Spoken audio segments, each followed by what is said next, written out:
লেখক লিও Tolstoy cycle চালানো শিখেছিলেন ৬৭ বছর বয়সে।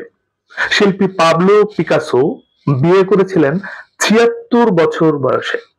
সবচেয়ে বেশি বয়সে নোবেল পাওয়া মানুষটির নাম লিওনিদ হুরুইজ। তিনি বেশি না, মাত্র ৯০ বছর বয়সে নোবেল প্রাইজ পেয়েছেন। সবচেয়ে বেশি বয়সে অস্কার পুরস্কার পেয়েছেন ইমানুয়েল রিভা, মাত্র ৮৫ বছর বয়সে। একটা নির্দিষ্ট বয়সের পরেই আমরা ও আমাদের ছেলে মেয়েদের একটা বড় অংশ বলতে থাকি, আমাকে দিয়ে কিছু হবে না, এভারেস্টে উঠবো কিভাবে, বয়স আছে? তাদের বলি, সবচেয়ে বেশি বয়সী যে মানুষটি এভারেস্টে উঠেছেন তার নাম ইউকুরু মুহিরা। তার বয়স ছিল মাত্র ৮১ বছর। সবচেয়ে বেশি বয়সে সাহিত্যে নোবেল প্রাইজ পেয়েছেন ডরিস লেসিং, মাত্র ৮৮ বছর বয়সে। একবার না পারলে হাল ছেড়ে দিয়ে দড়ি দিয়ে ঝুলে পড়ার দরকার নেই।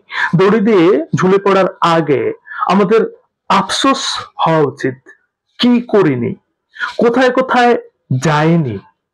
স্নোফল দেখেছে কি? আইফেল টাওয়ার দেখেছি? সমুদ্রের সামনে দাঁড়িয়ে, হ্যাঁ, সমুদ্রের সামনে দাঁড়িয়ে সূর্যোদয় দেখেছি কি? হাল ছেড়ে দিলে হবে না। জীবনটা A+B+ এর না, কারণ সফলতার মার্কশিট বলে কিছু নেই। যদি থাকতো তাহলে drop out student Bill Gates বিশ্বের সবচেয়ে ধনী হতেন না। মার্ক জাকারবার্গ বিশ্ববিদ্যালয় থেকে ইস্তফা দেওয়ার ১০ বছর পর অনারারি ডক্টরেট পেতেন না, অথবা মৃত্যুর পর ভ্যান গগ পৃথিবীর সবচেয়ে এক্সপেন্সিভ শিল্পী হতেন না। জীবনের বেঁচে থাকার দিনগুলো সবচেয়ে আনন্দের হয় জীবনের সবচেয়ে পরিশ্রম করার দিনগুলোতে, জীবনে বারবার হেরে যাওয়ার দিনগুলোতে। কত দিন গেছে একটা অঙ্ক না পেরে ১৬ পাতা খরচ হয়েছে, মেলেনি। কতদিন গেছে একটা ভালো লেখা লিখতে লিখতে না পারার দুঃখে পুরো ডায়েরি কুচি কুচি করে ছিঁড়ে নতুন ডায়েরি নিয়ে বসতে হয়েছে।